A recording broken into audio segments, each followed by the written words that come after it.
सम्मानित मंच और सभागार में उपस्थित सभी विद्वज्जन, मुझे लगता है मैं गलत जगह बुला लिया गया हूँ, क्योंकि अभी जो बात रख रहे थे उन्होंने नामवर जी को जिया है और हमने पढ़ा है। दोनों की अनुभूतियों में बहुत अंतर होगा। तो जीने वाले ज़्यादा गहराई से बोल पाएंगे। खैर, मैं तो थोड़ा सा प्रयास करता हूँ। जितना मैंने एक बार बस नामवर जी से मिलने का मौका मिला, 2017 में BHU में सर का आयोजन था, उसमें नामवर जी आए हुए थे। तो बस एक बार उनसे मिलने का मौका मिला, जानने का मौका मिला। उसमें स्नातक के छात्र थे हम लोग। तो हिंदी के शलाका पुरुष नामवर जी पे वक्तव्य हो चुका है। लगभग आधार वक्तव्य तो विंध्याचल सर ने दे दिया है। और सर के सानिध्य में PhD किया हूँ और विंध्याचल भैया के सानिध्य में रह कर कुछ सीखने का प्रयास कर रहा हूँ। तो इतने धुरंधर आलोचक के बाद बोलना अपने आप में एक चुनौतीपूर्ण है। फिर भी मैं प्रयास करता हूँ। मुझे लगता है कि प्रत्येक आलोचक का अपना एक केंद्रीय तत्व होता है, या प्रत्येक रचनाकार का अपना एक केंद्रीय तत्व होता है। उस केंद्रीयता को हमें अगर हम समझ जाएं तो उस आलोचक की पूरी परिधि को, उसके वृत्त को, उसके रचना संसार को हम समझ सकते हैं। जहाँ तक मैंने नामवर जी को पढ़ा, जहाँ तक मैंने नामवर जी को जाना, तो मुझे लगता है उनकी केंद्रीयता, चाहे उनका जो केंद्र है, वो उनका एक निबंध प्रकाशित हुआ था 1956 में, व्यापकता और गहराई। तो ये जो दो शब्द है, व्यापकता और गहराई, ये नामवर जी का केंद्रीय तत्व है। क्योंकि उनकी पूरी आलोचना को, उनकी पूरी रचना संसार को हम देखते हैं तो इसी के इर्द गिर्द घूमता है। मैं कुछ निबंधों के माध्यम से ही, क्योंकि उनका रचना संसार बहुत व्यापक है और तमाम सारी किताबें हैं, लेकिन मैं कुछ निबंधों के माध्यम से ही अपनी बात रखूँगा। तो आप देखेंगे कि इस निबंध में जो व्यापकता और गहराई निबंध है, इस निबंध को उन्होंने जो है धर्मवीर भारती जी की आलोचना के बाद लिखा था। खास करके इस दृष्टिकोण से लिखा गया था जब प्रेमचंद जैसे बड़े साहित्यकार को एक दोयम दर्जे का या दूसरे दर्जे का साहित्यकार माना जा रहा था। क्योंकि उस समय आप सब विद्वान हैं, पढ़े होंगे कि इलाचंद जोशी हो गए, चाहे जैनेंद्र हो गए, इन लोगों को ज़्यादा महत्व दिया जा रहा था और ज़्यादा इनको पढ़ा जा रहा था। प्रेमचंद चूँकि बहुत उपेक्षित समाज को अपने साहित्य में दर्ज कर रहे थे और हाशिए पे पड़े हुए समाज को दर्ज कर रहे थे, तो एक जो मध्य वर्ग था, खास करके धनाढ्य मध्य वर्ग जो था, वो प्रेमचंद को उस रूप में नहीं देख रहे थे जिस रूप में उनके बाद देखा गया। खास करके मैं बात कर रहा हूँ 1950 से 60 के बीच की बात। तो ये जो निबंध आया, व्यापकता और गहराई, इस निबंध ने प्रेमचंद को प्रेमचंद के रूप में मुझे लगता है कि स्थापित करने का प्रयास किया। आप इसमें देखेंगे तो नामवर जी स्वयं कहते हैं, उस दौर में प्रेमचंद को दूसरे दर्जे का लेखक माना जा रहा था। वे गरीब, किसान, मजदूर, स्त्री के जीवन को साहित्य का मुख्य विषय बनाया करते थे, लेकिन संपन्न मध्य वर्ग एवं शहरी सोच रखने वाले खाए अघाए लोगों की पसंद जैनेंद्र और इलाचंद जैसे लेखक हुआ करते थे। नामवर जी कहते हैं कि प्रेमचंद पहले ऐसे लेखक हैं जिन्होंने खाए अघाए मध्य वर्ग के मनोवैज्ञानिक क्रियाकलाप से दूर हटकर निम्न मध्य वर्ग या निम्न वर्ग के जीवन की सच्चाई को जीवटता के साथ एवं जीवंतता के साथ साहित्य में दर्ज किया, जिनका अनुसरण आगे चल करके रेणु, राही मासूम रजा जैसे लेखक करते हैं। तो ये जो निबंध पढ़ करके जो दृष्टि हमें प्रेमचंद को जानने और समझने को मिलती है, मुझे लगता है कि बहुत ये कारगर निबंध है। और ये जो व्यापकता और गहराई है, इसको लेकर बहुत गहरा द्वंद्व है और आगे भी हम इसको इसी शब्द को लेकर के चलेंगे। एक बार बार जो बातें कही जा रही थी तत्काल, अभी भी जब भी आप प्रेमचंद की आलोचना करते हैं बहुत सारे लोग, तो एक जो उनका कथन है वो बार बार कोट किया जाता है। आप सब जानते होंगे कि जब वो कहते हैं कि पुरुष में जब नारी का गुण आ जाता है तो वह महात्मा हो जाता है, लेकिन जब स्त्री में पुरुष का गुण आ जाए तो वो उल्टा, है ना, ऐसा प्रेमचंद ने कहीं कहा। तो बहुत सारे लोग इसको एक मतलब कि हीन सोच मान के चल रहे थे, और इसको ठीक वही सोच मान रहे थे जो छायावादी सोच है, या फिर जहाँ पे ये कहा जाता है कि अबला जीवन हाय तुम्हारी यही कहानी, जहाँ पे यही कहा जाता है कि नारी तुम केवल श्रद्धा हो, है ना। तो इस तरह का, लेकिन नामवर जी ने इसको जो है नई तरीके से संदर्भित किया और इसको रखने का प्रयास किया। उन्होंने कहा कि आप देखेंगे कि नामवर जी ने गोदान में जो धनिया का चरित्र को व्याख्यायित किया है, वो कहता है कि धनिया का जो चरित्र है वो कई जगह नहीं, पूरे लगभग उपन्यास में वो गोबर के चरित्र से ज़्यादा भारी है ना, ज़्यादा भारी है और ज़्यादा सशक्त है और प्रखर भी है।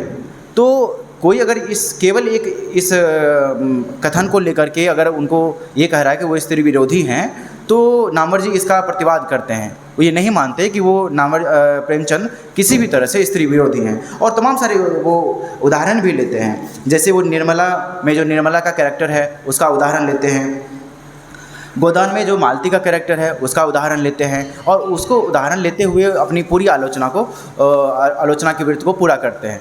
तो नामवर जी आप देख सकते हैं कि नामवर जी अपने से पूर्ववर्ती रचनाकार, अभी बात भी हो रही थी कि निराला जी को उन्होंने कैसे स्थापित करने का प्रयास किया, तो अपने पूर्ववर्ती रचनाकार को जो कोई किसी भी तरह से एक तरह से डाइल्यूट किए जा रहे थे, या फिर उनकी जो उदात्तता है उसको कम करके आंका जा रहा था, उसको उन्होंने नए संदर्भों में नए तरीके से व्याख्यायित करने का प्रयास किया।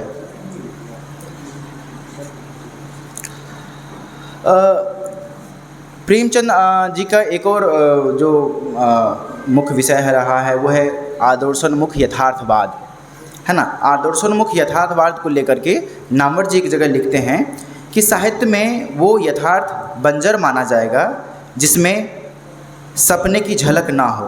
प्रेमचंद रंगभूमि, कर्मभूमि, गबन जैसे उपन्यास में एक आदर्श के साथ उपन्यास को एक आदर्श के साथ समाप्त करते हैं।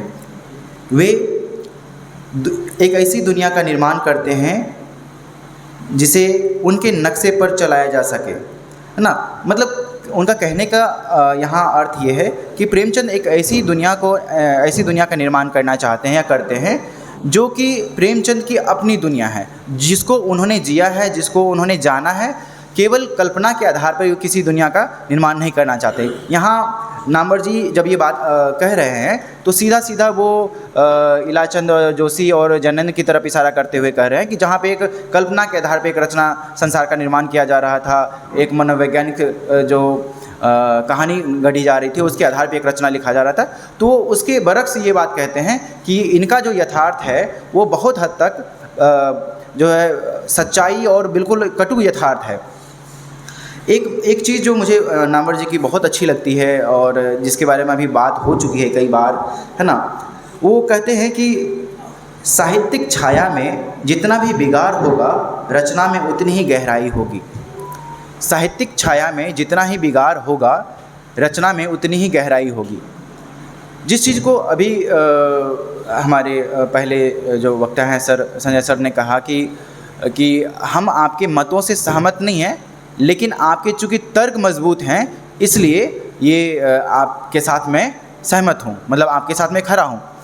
तो आप इससे नामवर जी की उस वैचारिक पृष्ठभूमि को समझने का प्रयास कर सकते हैं जिसमें वो ये बात मानते हैं कि आप जो लिखे हैं उससे मैं सहमत नहीं हूँ, लेकिन आपके तर्क मजबूत हैं, है ना। आपके तर्क ऐसे हैं जो काटे नहीं जा सकते, जिसको सहजता से नकारा नहीं जा सकता, है ना। उसके लिए गंभीर और व्यापक तर्क की ज़रूरत पड़ेगी। तो वो इतने व्यापक सोच के थे, इतने वैचारिक उनकी मजबूत थी कि तर्कों के आधार पे अपने प्रतिद्वंदी को भी या फिर अपने प्रतिद्वंदी के तर्कों को भी स्वीकार करते थे, है ना। तो ऐसी चीज़ें हमें नामवर जी के यहाँ बहुत सहज रूप से देखने को मिलता है। मुझे लगता है कि नामवर सिंह एक व्यक्ति से बढ़कर के आज साहित्यिक जगत में या साहित्यिक जगत से बाहर भी एक विचार का रूप ले चुके हैं। जब भी हम देखते हैं, खास करके आप जब तक नामवर जी थे तो आप सब जानते होंगे कि लगभग 30 साल तक नामवर सिंह पूरे हिंदी के मंचों के पहली पसंद हुआ करते थे, और कोई भी मंच ऐसा नहीं होता था जो राष्ट्रीय अंतर्राष्ट्रीय मंच हो जो नामवर सिंह को नहीं चाहता था कि वो हमारे मंच पे आए, सभी उनको बुलाना चाहते थे। तो मैं जब ये चीज़ें देखता हूँ तो मुझे लगता है कि पहली बार ऐसा हुआ जब कोई आलोचक साहित्यिक रचनाओं को तो साहित्य रचनाकार तो हमेशा से सर आँखों पे बिठाए जा रहे थे, लेकिन पहली बार ऐसा हुआ जब कोई आलोचक इतना ज़्यादा सशक्त हुआ कि वो केंद्र में आ गया और रचनाकार जो है परिधि पे चले गए, है ना। तो ये नामवर सिंह को इस रूप में अगर हम नामवर सिंह को देखें तो मुझे लगता है कि उनका व्यक्तित्व और उनका व्यक्तित्व के पीछे वही जो मैं कह रहा हूँ कि उनके व्यक्तित्व का विकास इतना था, उनकी वैचारिकी इतनी मजबूत थी कि जिससे वो बिल्कुल सहमत नहीं थे उनसे भी। आप सब जानते हैं, इससे पहले विंध्याचल सर ने बात भी रखी कि रामविलास शर्मा हो गए, चाहे हजारी प्रसाद द्विवेदी हो, दोनों में बहुत हद तक मतभेद थे। और हजारी प्रसाद द्विवेदी जी के शिष्य नामवर सिंह, है ना, लेकिन नामवर सिंह ने फिर भी उनको स्थापित करने का प्रयास किया, उनकी रचनाओं को काफ़ी अच्छे से व्याख्यायित किया है ना। तो तमाम मतभेदों के बाद भी, जबकि आज के दौर में देखा जाए तो ऐसा बहुत कम संभव है कि अगर गुरु का किसी से विवाद हो तो शिष्य उसके पक्ष में खड़ा हो जाए, ऐसा बहुत कम संभव है। तो इस तरह से हम नामवर सिंह के पूरे व्यक्तित्व को हम देख सकते हैं। कुछ एक बातें और बस मैं रखूँगा, उसके बाद अपना जगह लूँगा।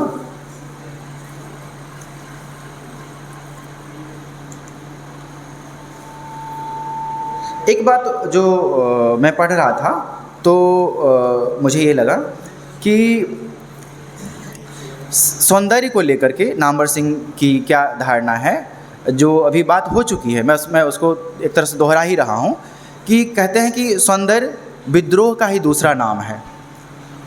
जहाँ सौंदर्य नहीं वहाँ व्यापकता नहीं, जहाँ व्यापकता नहीं वहाँ गहराई नहीं, जहाँ गहराई नहीं वहाँ विकास नहीं, जहाँ विकास नहीं वहाँ सौंदर्य नहीं, है ना। तो मतलब कि व्यापकता को, गहराई को, सौंदर्य को, सबको एक सूत्र में बांध करके देखते हैं। और उनको नामवर सिंह को बार बार लगता है कि सौंदर्य केवल जो है वो जीवन का एक ऐसा मतलब पहलू है जो आगे चल के आप देखेंगे कि एक जगह वो लिखते हैं कि जीवन का समग्र विकास सौंदर्य है। यह सौंदर्य वस्तुतः एक सृजन व्यापार है। इस सृजन की क्षमता मनुष्य में अंतर्निहित है। इस सृजन व्यापार का अर्थ बंधनों से विद्रोह है। इस प्रकार सौंदर्य विद्रोह है, मानव मुक्ति का प्रयास है ना। तो इस तरह से हम अगर देखें तो हमें लगता है, कई बार ऐसा लगता है कि सौंदर्य की सृष्टि को लेकर के नामवर सिंह बहुत स्पष्ट थे और वो कहते थे कि सौंदर्य की सबसे बड़ी खूबसूरती ये है कि वह मनुष्य को मनुष्य बनाना चाहता है ना। वो मनुष्य को मनुष्य के रूप में स्थापित करना चाहता है ना। और इसको लेकर वो कहते भी हैं कि जो जाति सुंदर का सम्मान नहीं करती वह यह नहीं जान सकती कि बड़े उद्देश्य के लिए प्राण देना क्या चीज़ है। वह छोटी छोटी बातों में झगड़ती है, मरती है और विलुप्त हो जाती है। अतः सौंदर्य का प्रतिमान हमेशा महान, उदात्त और लोकोन्मुखी होना चाहिए, है ना। सौंदर्य का प्रतिमान हमेशा महान, उदात्त और लोकोन्मुखी होना चाहिए। तो ये जब इस तरह के हम जो सूत्र वाक्य हैं नामवर जी के, उसको हम पढ़ते हैं तो मुझे लगता है कि नामवर जी अपने आलोचना के माध्यम से साहित्यिक आलोचना कर रहे थे, वाद प्रतिवाद कर रहे थे, वो तो अपनी जगह है ही, लेकिन एक मनुष्यता की स्थापना जो है ना, जो कि मूलतः साहित्यकार करता है कविता के माध्यम से, कहानी के माध्यम से, उपन्यास के माध्यम से। लेकिन नामवर जी में पहली बार ऐसा लग रहा था कि वो आलोचना के माध्यम से मनुष्यता की स्थापना करने का प्रयास कर रहे थे। और ये नामवर जी की एक बहुत बड़ी उपलब्धि मुझे लगती है कि आलोचना के माध्यम से मनुष्यता की स्थापना करना, ये बहुत बड़ी उपलब्धि मुझे जान पड़ती है ना। मेरी बातें लगभग समाप्त हो गई है, मैं ज़्यादा कुछ नहीं, मैं पहले ही कहा था मैं बहुत संक्षेप में ही बात रखूँगा। एक अंतिम बात बस मैं ये कहना चाहता हूँ कि जब हम नामवर सिंह जैसे बड़े आलोचक को पढ़ते हैं तो कई बार हमें बहुत सतर्कता बरतनी चाहिए। जैसे मैं ही शुरुआत में नामवर सिंह के 1-2 निबंध को पढ़ने के बाद, जैसे आप एक जानते होंगे संस्कृति और सौंदर्य उनका एक निबंध है ना, जिसमें जो है संस्कृति के 4 अध्याय को स्पष्ट तौर पे कहा गया है कि ये उपनिवेशवादी मानसिकता के तहत लिखा गया ये रचना है, संस्कृति के 4 अध्याय। तो जब हम किसी एक रचना को पढ़ करके उस रचनाकार के समग्र व्यक्तित्व का आकलन करने के लिए बैठ जाते हैं तो हमसे बहुत चूक हो जाता है। तो मुझे कई बार ऐसा लगता है कि किसी भी रचना को समग्रता में, किसी भी रचनाकार को समग्रता में जाने बगैर उन पे कोई सार्थक टिप्पणी नहीं करनी चाहिए। खास करके अबोध मन के बालकों को या फिर मेरे जैसे पढ़ने लिखने वाले नए जो शोधार्थी हैं, चाहे नए बच्चे हैं, उनको तो बिल्कुल नहीं करनी चाहिए। इसलिए मैं बहुत कम जानता हूँ अभी नामवर सिंह के बारे में, जानने का प्रयास कर रहा हूँ। और जिस तरह से सर के सानिध्य में रह करके और आप लोगों के सानिध्य में रह करके जानने का प्रयास कर रहा हूँ, यकीनन है कि कुछ न कुछ और बेहतर जानूँगा। आप सबने मुझे सुना, समय दिया, बहुत बहुत धन्यवाद।